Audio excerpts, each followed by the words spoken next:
চতুর্থ দিন মেলায় যাওয়ার জন্য কিন্তু আমরা সবাই তৈরি হয়ে গেছি। গিয়ে সেখানে দেখলাম যে এখনও আরতি চলছে এবং আজ আমি বসে গিয়েছিলাম আমাদের পাশের বাড়ির কয়েকটা দিদির কাছে। আর এই দেখো ছোট্ট সোনাটা কেমন একটা খেলনা কিনে তা দেখাচ্ছে সকলকে। খেলনাটা পেয়ে ও যে কতটা খুশি সেটা কিন্তু তোমরা দেখেই বুঝতে পারছো। ও বারবার ক্যামেরায় সেটা দেখাচ্ছিল। তৃতীয় দিনের তুলনায় স্বভাবতই চতুর্থ দিনের লোকজনের সংখ্যা কিন্তু অনেকটাই বেশি। আরতির পর এখন কিন্তু ছেলেদের দলটা নাম গান করছে।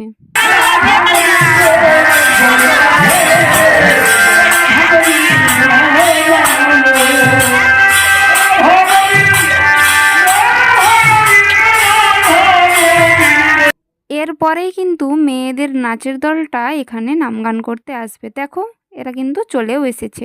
নিতাই গৌরের হরিনাম প্রচারের যে গল্পটা ছিল সেটাই কিন্তু আজ এখানে দেখানো হবে। এই যে দেখো দুইজন ব্যক্তি মদ্যপান করতে করতে একদম মঞ্চে উঠছে, যদিও পুরোটা অভিনয়, এই অভিনয়ের মাধ্যমেই কিন্তু দেখানো হয়েছে এখানে। এই সব অসৎসঙ্গ ত্যাগ করার ফলেই যে হরির দেখা পাওয়া যায় সেটাই কিন্তু এই দৃশ্যে তুলে ধরা হবে। মঞ্চের দৃশ্যে দেখানো হচ্ছে নিতাই গৌর রাধাকৃষ্ণের সাথে হরিনাম গান করতে করতে ঘুরছে। যেহেতু এই হরিনাম বেদির চারধারেই অনেক মানুষ বসে আছে, প্রত্যেকেই খুব ভালোভাবে যাতে দেখতে পায় তার জন্য এরা মঞ্চ থেকে নেমে মন্দিরের চারপাশটা খুব ভালোভাবে ঘুরে দেখাবে।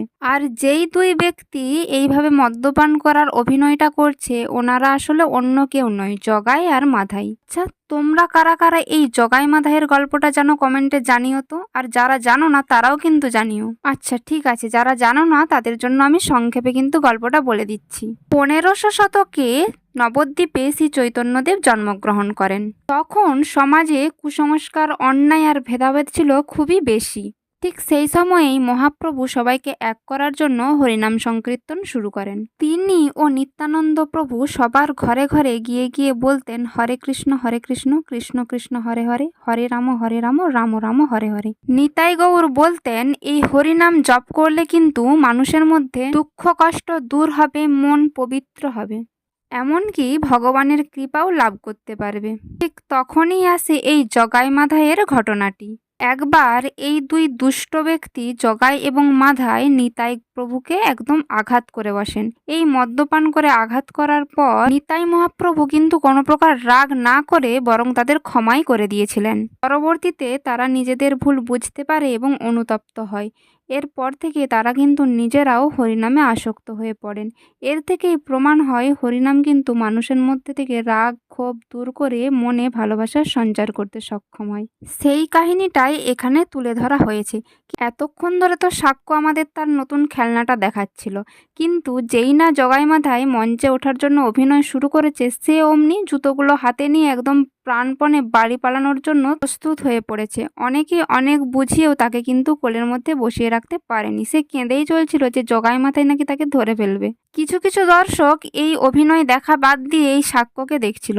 তারপর আর কি, তাকে নিয়ে বাড়ি চলে যেতেই হলো। ও আসলে জগাই মাধাইয়ের অভিনয়কে এতটাই সত্য ভেবে নিয়েছিল যে ও আর এখানে কিছুতেই থাকতে পারলো না। তো যাই হোক, এবার কিন্তু তোমরাও এই অভিনয়টা একটু উপভোগ করো।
এরপর মেয়েরা অন্যান্য গানে কিন্তু হরিনামটা করলো।